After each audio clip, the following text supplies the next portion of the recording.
for 53 years, actually. In this house? Mm-hmm. Okay. And we've renovated it. And I tried to stay historically true to the house. I did a lot of research on it, and so it is very Victorian, and I've tried to keep it that way, with some modifications for comfort, but you know. Sure. And I raised my family here, and my husband is now gone, but my son has moved in with me to help me take care of the property, and we gather here for the holidays. Yeah. It has 18 rooms. Wow. Well, I'll just quickly introduce you. So you're well, I guess you go by Kitty Gelinas. Mm-hmm. Yes. And so, how did you have you lived in Cumberland County? So you said you've been in this house for 53 years, but have you always lived in Cumberland County, or how did you make your way here?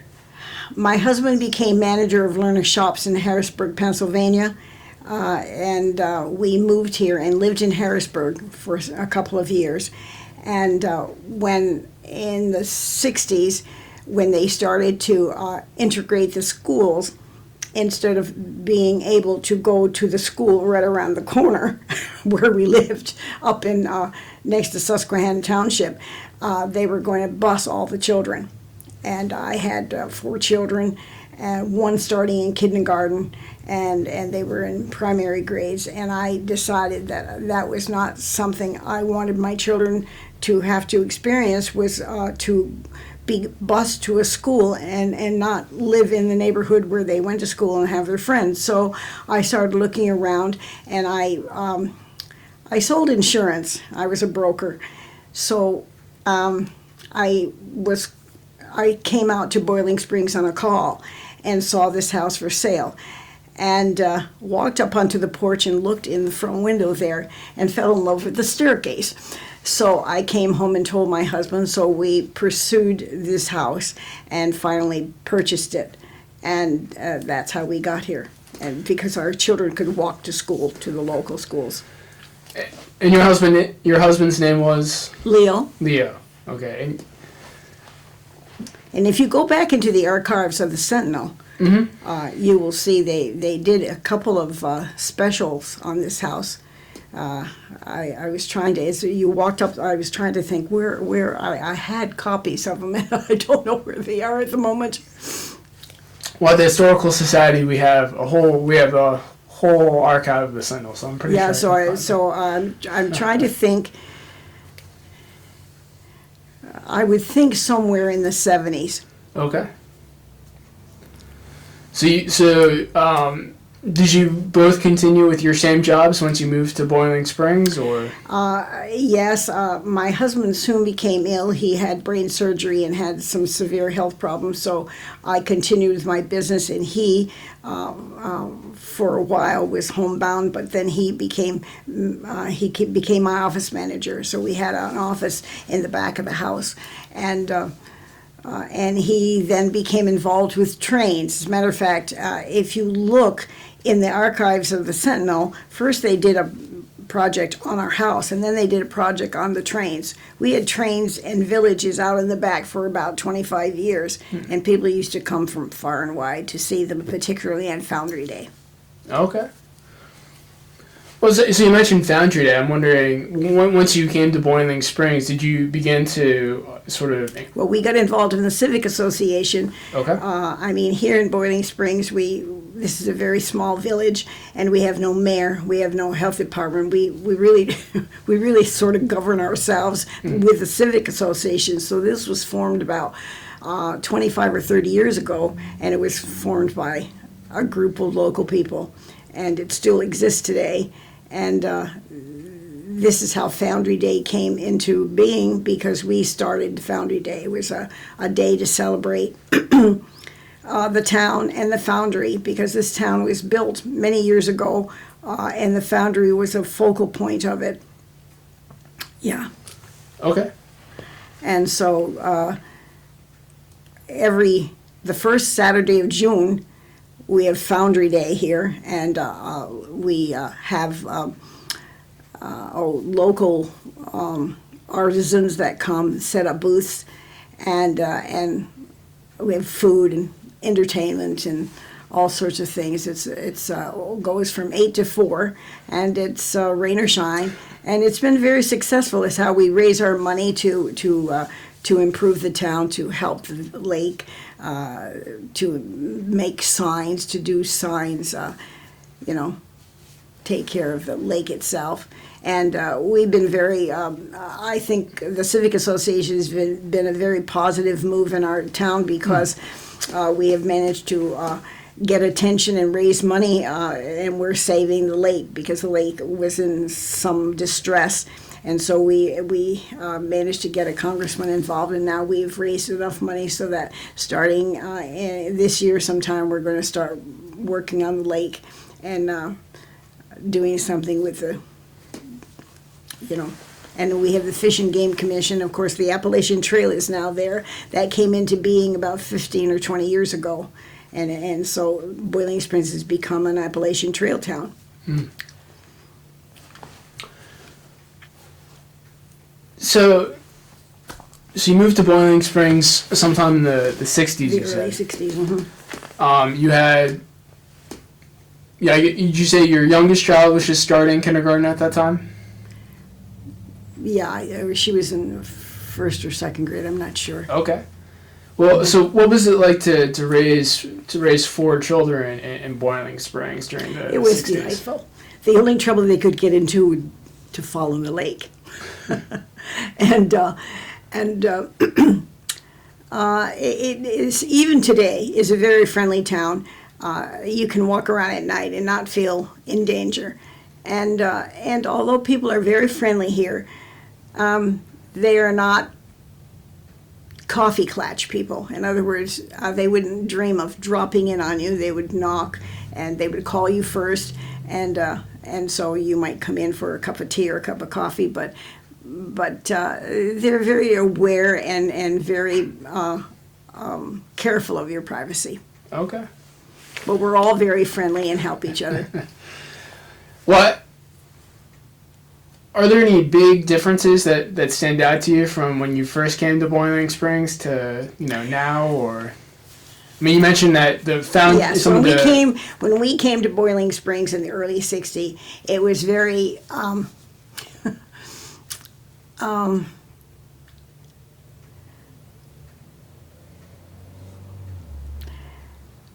white Protestant Anglo-Saxon, and it is now much more diverse, and you have very little prejudice here. We don't have a lot of mixed races here for some reason or other. Well, primarily because real estate is very expensive here. Hmm. And so that's why my children don't live in town, because it's very difficult to I mean, the houses, as you can see, are large, so it takes a lot of upkeep to buy a house. As a matter of fact, I'm of the impression that people who buy these old houses should get a mentor with them. Yeah. Because every project is always 3 times what you're quoted, because you never know what you're going to run into. Hmm.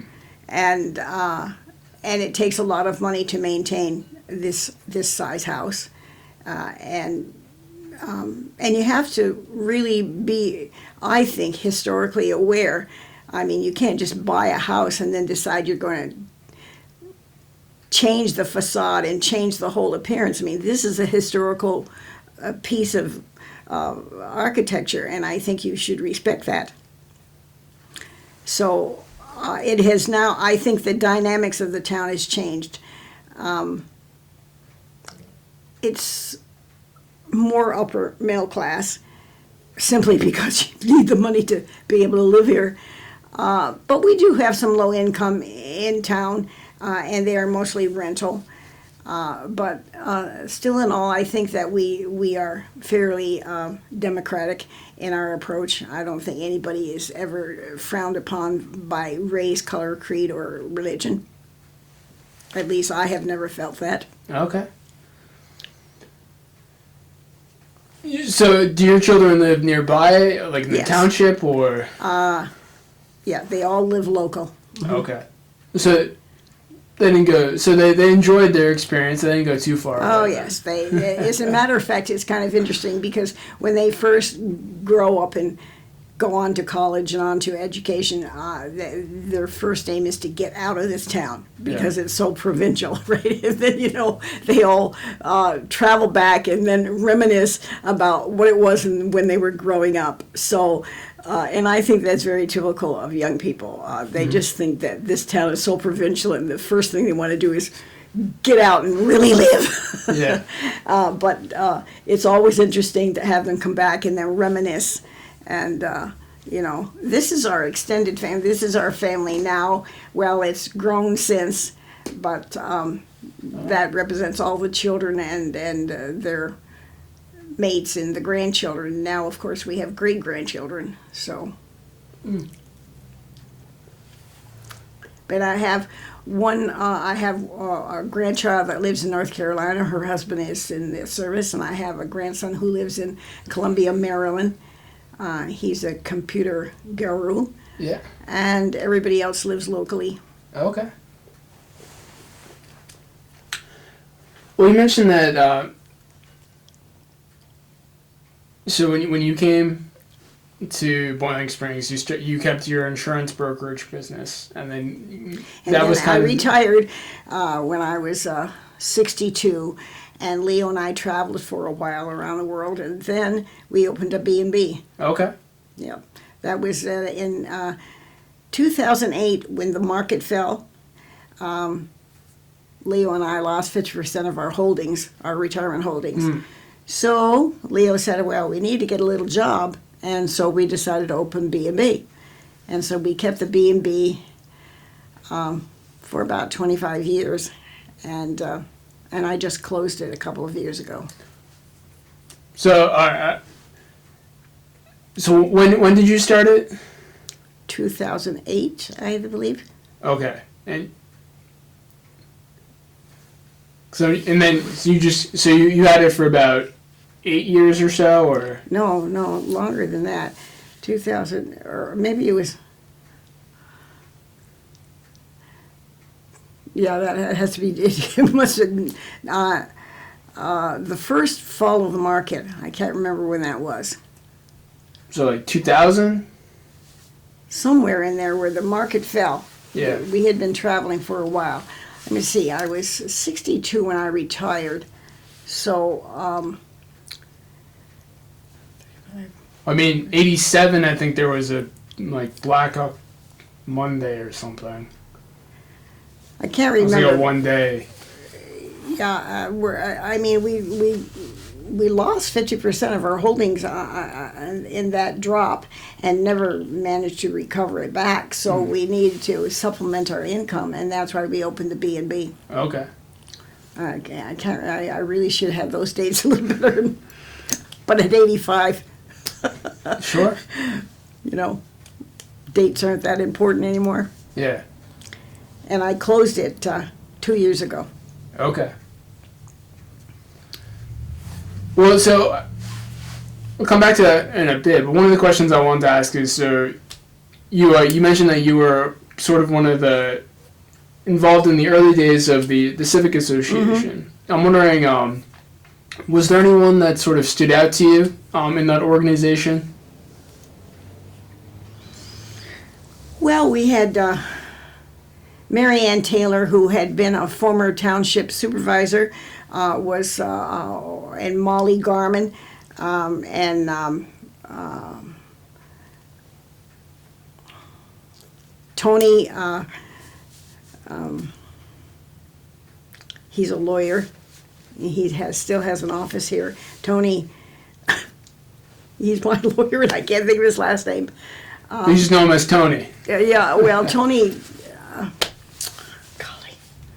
Anyway, they were part of the original group that started it, and Tony is still a member. Mary Ann Taylor is gone, and Molly Garman is gone, but most everyone here in town belongs to the Civic Association. Okay. The president today is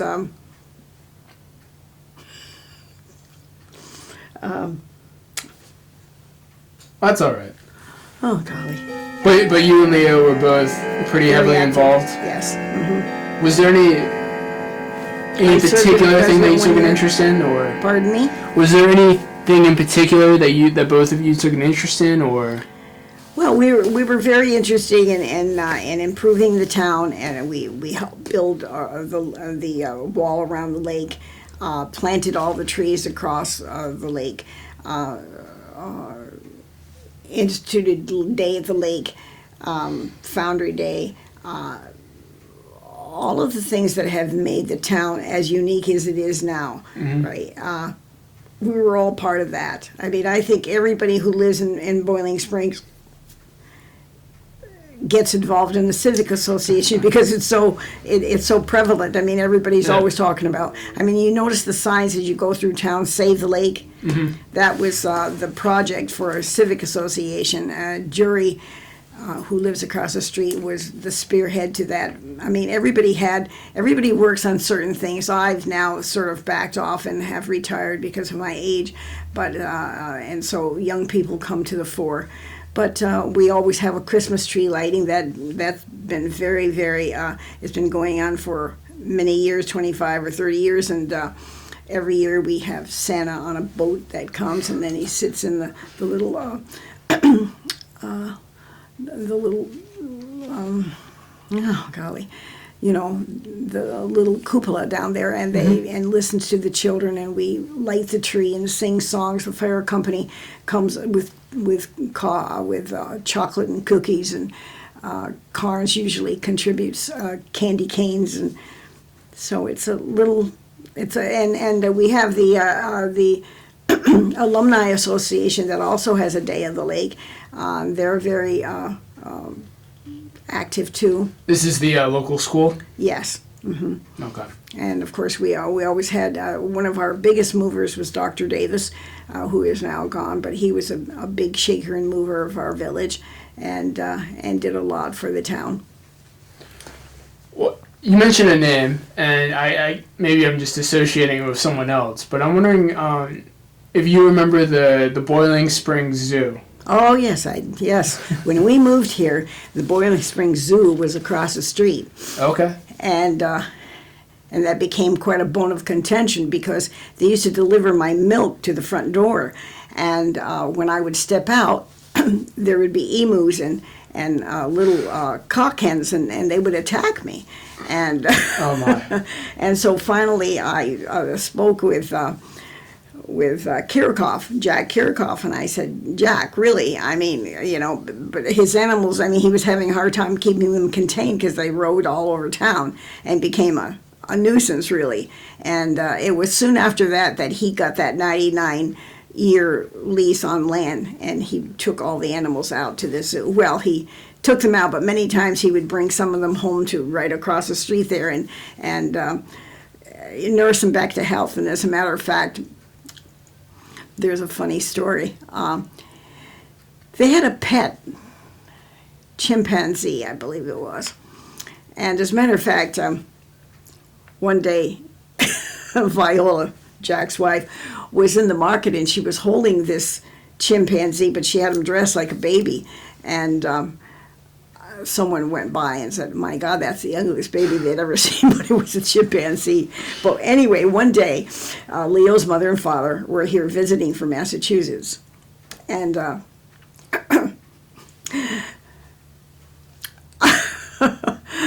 Grandpa Gelinas had a drinking problem, and he was up in the front bedroom. And I was in the kitchen fixing breakfast, and he came down and he said, well, you know, Kitty, I guess I'm going on the wagon. I'm finally going on the wagon. I don't know if you know what that means. Yeah. No, it's an old saying, right?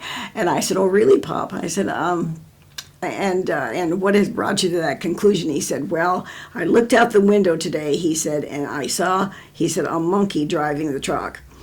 And actually, what used to happen every day, Jack and Viola would get ready to go out to the zoo, they'd take the chimpanzee out, put him in the front of in the cab of the truck, and go and collect everything else they needed.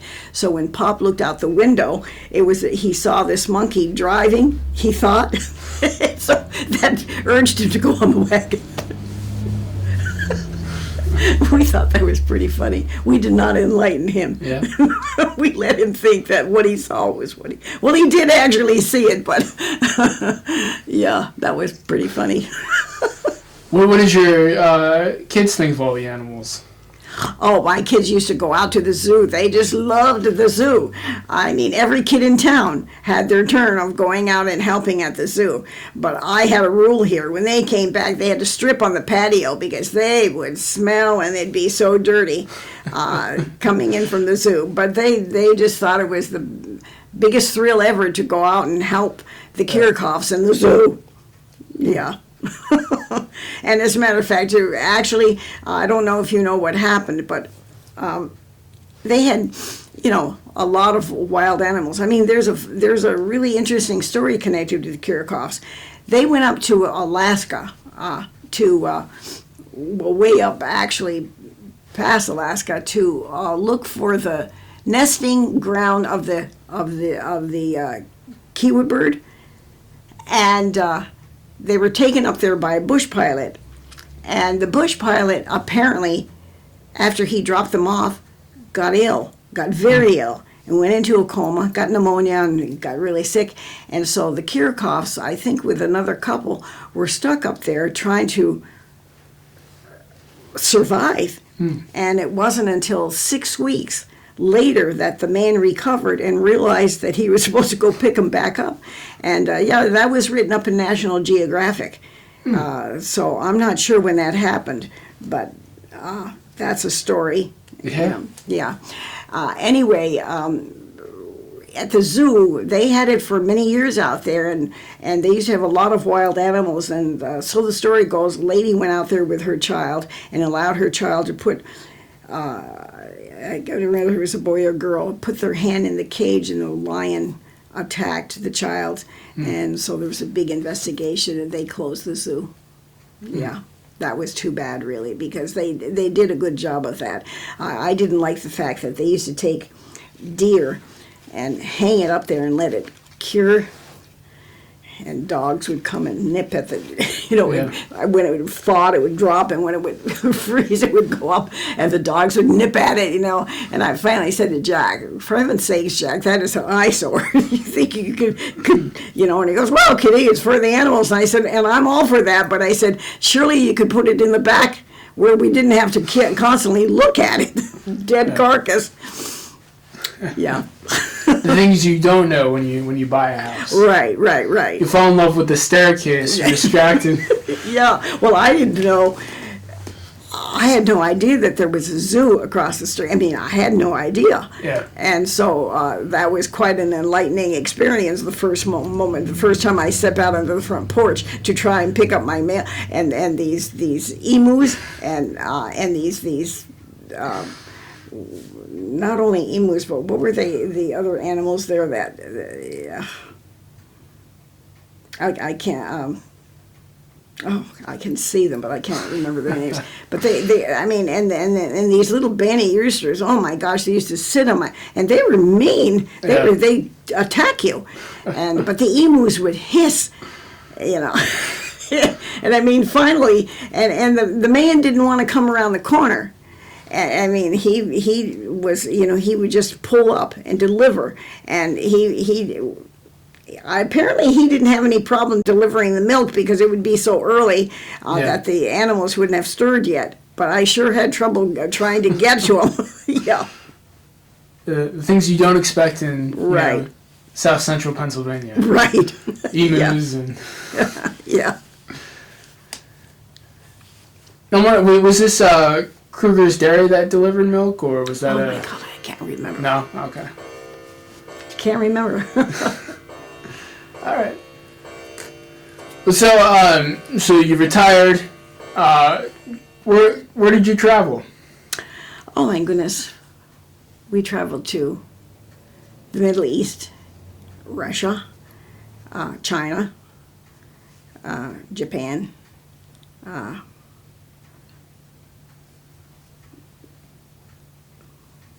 Holy Land. I mean, Africa, we went to Africa, South America. We did all the continents except for the South Pole. Mm. And Australia, we went to Australia. That was, I never want to go back there. The trip was too long. Yeah. Australia was an interesting country, but I think if Leo were here and you were asking Leo what the most favorite trip was, he would say Africa. If you're asking me, I would say the Holy Land. Every year, he would pick and I would pick, and it was interesting to go to these countries. More importantly, we tried when we were traveling not to stay in the big fashionable hotels. We tried to stay in the little pensions. We tried to contact the Chamber of Commerce so that we could pay for dinner to have with a private family, so that she could get the feeling of the real culture. Mm-hmm. And it was very enlightening. And I lectured at church several times about this, and people used to say, well, what is the one thing you learned? I learned that people are the same all over. What do they really want? What do people really want? They want success for their children, whatever that is, and peace. Hmm. Everybody wants peace. People do have a very, very interesting impression of America. They think we're all rich. Well, relatively speaking. Well, I suppose by comparison. I found the people in Asia, Europe, Russia, all of those people were nice, genuinely nice. And if you made an effort to fit into their culture, they were very gracious. And we never felt alienated, ever. You know, I found people the world over, particularly like when you'd go to China, they're so crowded there. And people were so happy to have what we would consider probably a one-room apartment. They sleep in the living room on pads that they put away during the day. And the most important thing for the Chinese people was to educate their children. And of course, most of them were limited at that time to just one child. And food is meager. Most of the people we had did have their own private bathroom by then, which was very unusual.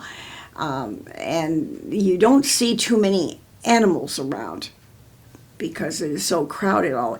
And the most impressionable thing about China and Japan is the bicycles.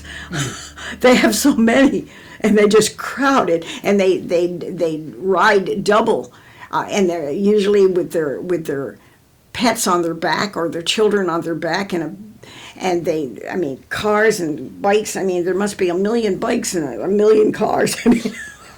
I mean, when you're driving along, if you're in a taxi or in a bus, you just close your eyes because you think the bus is going to hit but they weave in and out. I mean, it's really amazing. And in China, they have, I thought this was interesting, they have what they refer to as children's palaces. And every Saturday, all children go to the children's palaces. They're like YWCAs, right, or YMCAs. And they learn, they learn how to play the accordion, or they learn how to write, calligraphy, or the old classical instruments. It was interesting.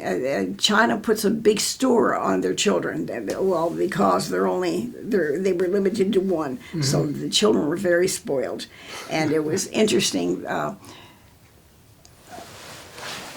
This is what the children wear. They don't have any. These are all children who have not been toilet trained yet. And we were at the Children's Palace, and we were watching these children in learning things, and boys around 6 years old would still be wearing those because they hadn't been toilet trained yet. I was at the zoo going to see the pandas, and there was a man standing in front of me, and he was holding a child, and all of a sudden he put the child out like that, and the child peed, sprayed me. And he just shook him good and brought him back to his arms. So they have a different approach. I mean, children are spoiled in China. But very charming. They're all very charming.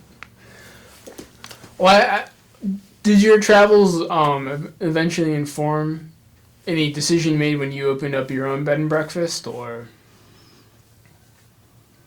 I think the most important thing about the bed and breakfast was you had to make people feel welcome.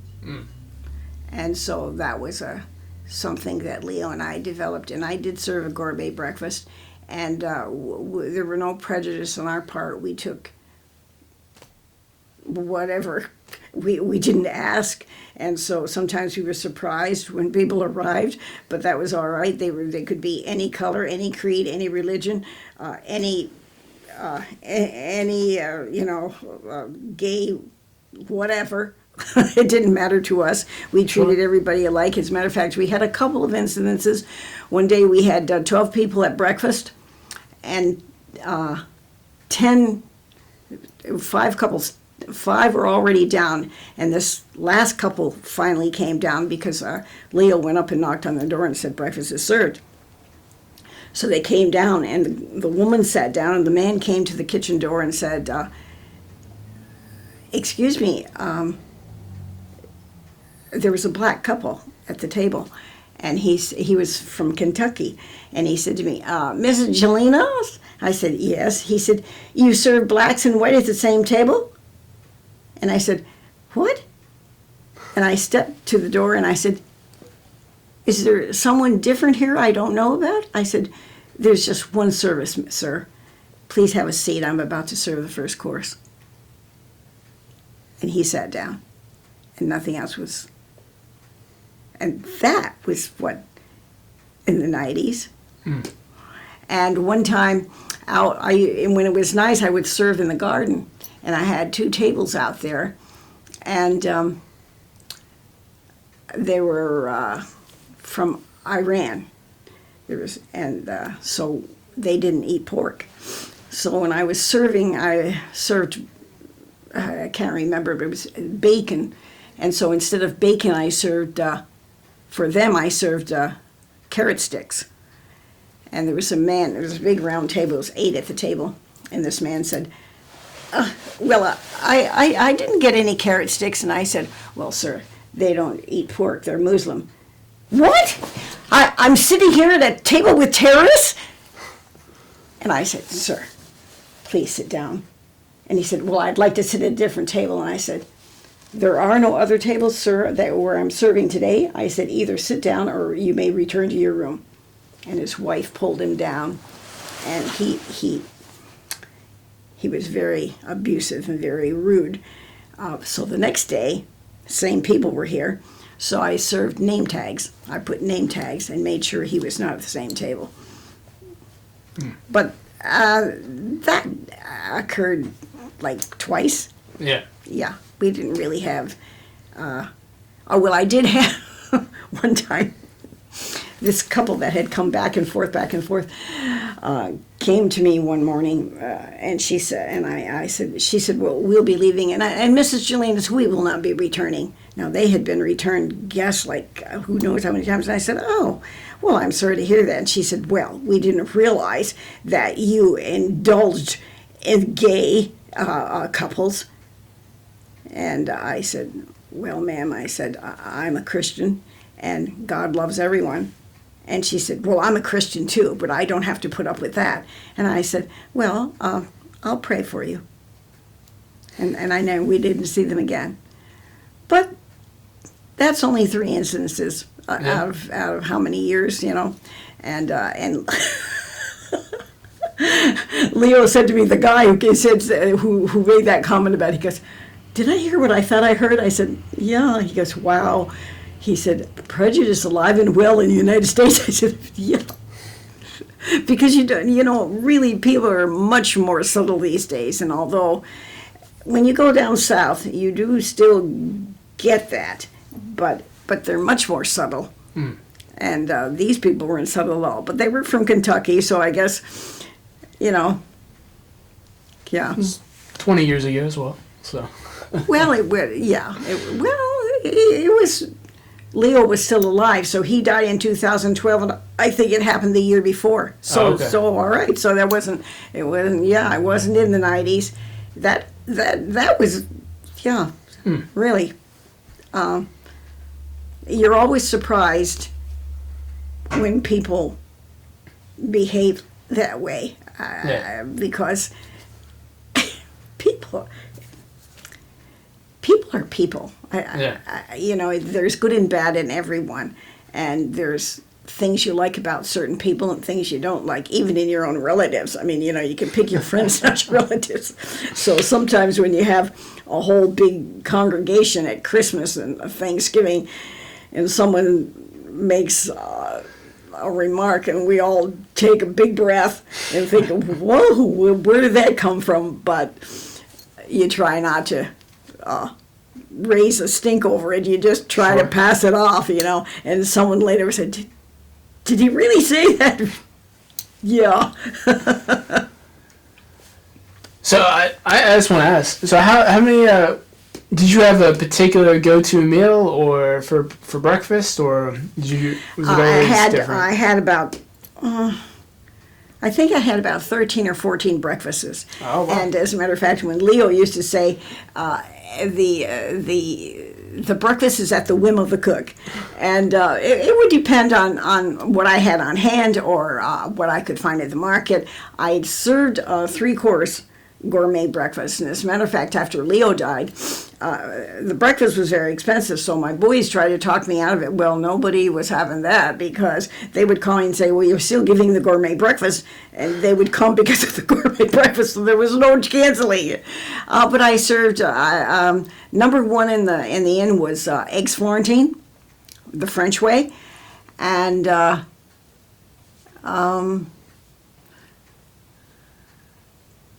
well, and believe it or not, baked oatmeal the French way was. I never used to serve that, and my son said to me, "Mom, I don't understand why you don't serve baked oatmeal." And I said, "Well, it's not very gourmet." And he goes, "Well, the way you do it is, I used to soak it overnight and then bake it, and I added eggs to it, that it had a lot of protein, and serve it with cranberries or raisins, or served it with cream, and always served it with brioche or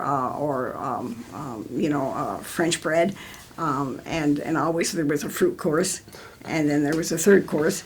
All right, and sometimes people would call and say, "We're coming. Do you think you could make eggs Florentine, or could you make?" I used to do tulip eggs. And people would request things. So that was kind of interesting, yeah. Are all these recipes family secrets, or have you got them? No, they were. No, I didn't write any of them down, but shame.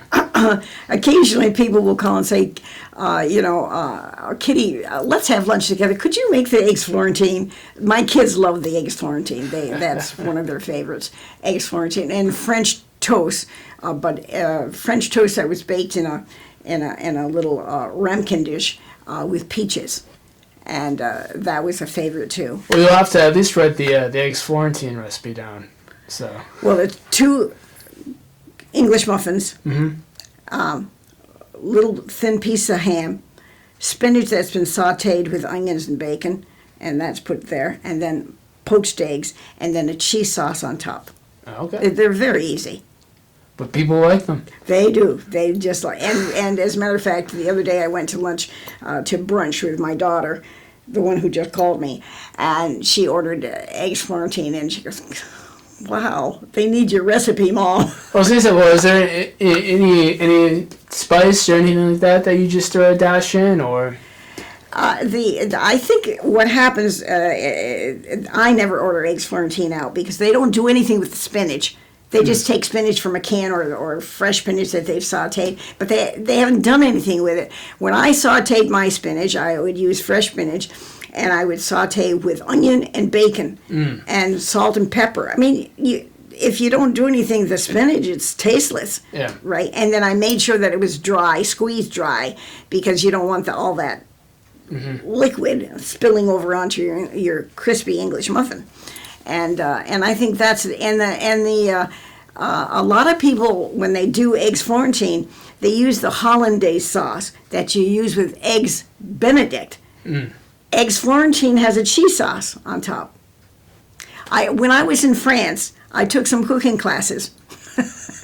So I learned a few tricks while I was there. When I was in England, I took a tea course. Okay. And so for a long time, I used to do formal tea here. For when people would come for tours, I'd do formal tea. I mean, do you know the difference between a regular tea and a high tea? I do not. Well, Queen Victoria started the tea. Every day at about 4 o'clock, she had, people would come into her salon and they would all talk. And she used to get a little hungry around 4 o'clock. So she asked them to bring tea. Well, of course, she had people there, so she'd have. And tea was very, very expensive in England. So Queen Victoria kept her tea in a tea caddy in her apartments.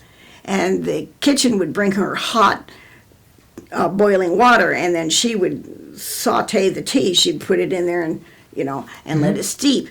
And then she would have her maids serve the tea. Well, she'd have all these people sitting here, and they'd balance the tea. Well, then she decided she would add bread and butter.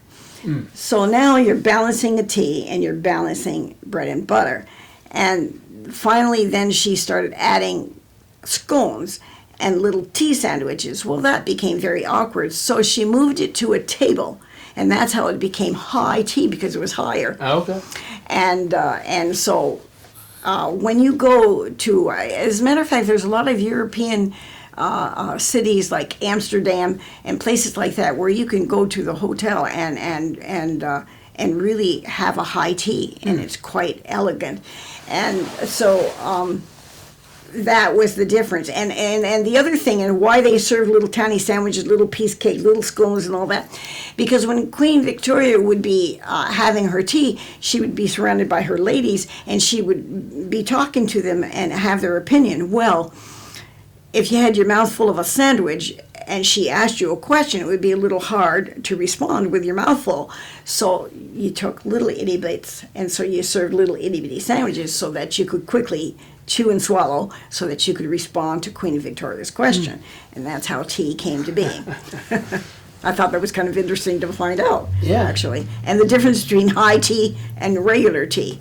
And high tea is served at 4 o'clock, and that's why dinner is so late in England. It's usually served around 7 or 8 because you've already had tea at 4. And I used to have tea. That's really funny too. I used to have a tea every day. My granddaughter used to come here. Her mother worked in a different school district, so from the time she was in kindergarten, we would take her to school. So as she grew older, she would come home and I would serve tea. So then she started inviting friends. So it got to be, I think everybody in her class came to tea. And as a matter of fact, I had one girl call me one day and she said to me, "Mrs. Gelinas, this is so-and-so. I've been invited to tea by Rachel, but, I don't have any really decent clothes to wear." And I said, "Well, are you at school?" And she said, "Yes." And I said, "Well, you dressed to go to school, didn't you?" I said, "Whatever you're wearing is fine for tea, dear." And she said, "Oh, really?" And I said, "Yes, this is not a formal tea, so do come as you are." And then one day, Rachel brought a friend, and he had a ski cap on. And she said to me, she rushed ahead, she goes, "Grandma, I am bringing Joel," I think his name was. She said, and please don't say anything about his hat." So now he comes in, he's got this hat on. Well, I first of all, you had to go into the bathroom and wash your hands. Secondly, I said to him, "Joel," I said, "if you open the first drawer, there's a brush there." I said, "We don't allow hats on for tea, so please tidy your hair." Okay, so he comes out, and there were 6 of us. So he sits at the table, and the girls, you know, finally, and Rachel said, "Grandma," and I said, "Let's all have our tea."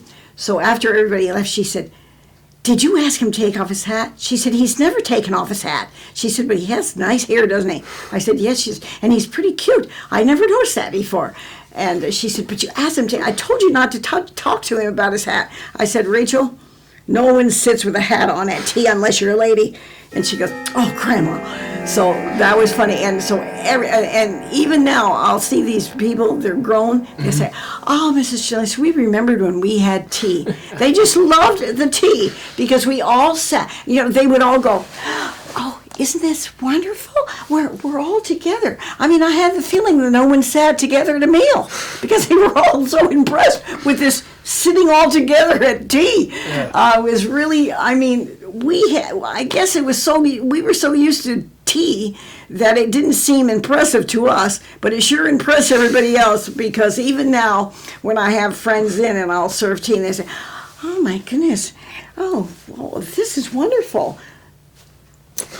So tea must be a phenomenon that people are not really used to. Yeah. Or there was something to it that Queen Victoria knew all those years ago. But I do a lot of teas. Yeah. As a matter of fact, Rachel lives in North Carolina, and she said to me, "Oh, Grandma," I said to her, "I've got to go. I'm expecting friends for tea." "Oh," she said, "are you serving those little scones?" And she goes, "I miss the tea." I said, "We'll think about you while we're having our tea." So it was, you know, so I'm going to have to go because I've got... Sure. Well, thank you so much for talking with me. You're welcome. All right. I hope you got some information you wanted. I got quite a bit. Good. Thank you.